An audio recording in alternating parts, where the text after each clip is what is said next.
Mesdames, Messieurs, bonjour et bienvenue sur notre chaîne YouTube. L'information vous place au sommet du monde. Alors, si vous êtes nouveau, abonnez-vous et cliquez aussi sur la cloche de notification pour ne plus rien manquer. On commence. L'aura de Samuel Eto'o s'étend au-delà des frontières de l'Afrique. La légende mondiale de nationalité camerounaise s'est faite des amis à travers le monde grâce à son incroyable talent de footballeur. Un collectif composé entre autres du président de la FIFA, Gianni Infantino, qu'il vient de rencontrer.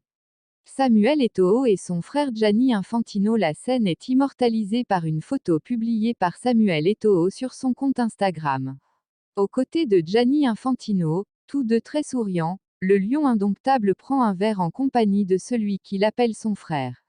Échanger avec le patron du football mondial, a écrit le quadruple ballon d'or africain en dessous de l'image, mon frère Gianni, est toujours un moment de communion très particulier.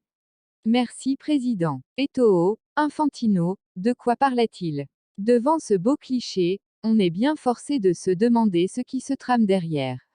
En pleine course vers la présidence de la Fédération camerounaise de football, Samuel Eto'o a récemment dénoncé des irrégularités lors du processus électoral à la FECAFOOT. Des plaintes pour lesquelles le goléador passé par l'Inter Milan a récemment fait appel à la FIFA. Afin d'envoyer un signal fort à ses adversaires, le natif de Nekon au Cameroun a donc sûrement rencontré Gianni Infantino. Gare au petit malin du football camerounais, on a envie de dire à la place du Pichichi. On espère juste que cette publication ne sera pas interprétée comme une ingérence de la fêtière du football mondial dans les élections de l'administration du football camerounais. C'était le cas en Côte d'Ivoire avec Didier Drogba et ça s'est mal passé au final. Même si l'ancien coéquipier du double champion d'Afrique, Patrick Mboma, a un avis différent. Samuel Eto'o n'est pas un garçon timide, a rappelé le consultant de Canal+. Il lui restera à apprendre beaucoup de rouages.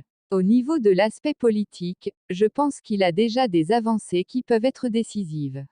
Ça fait beaucoup d'arguments pour Samuel Eto'o qui est le meilleur joueur du football africain. Il reste à comprendre comment en mode dirigeant il sera capable d'évoluer. Ce n'est pas la première fois que l'ancien capitaine des Lions indomptables effectue de telles visites depuis sa retraite.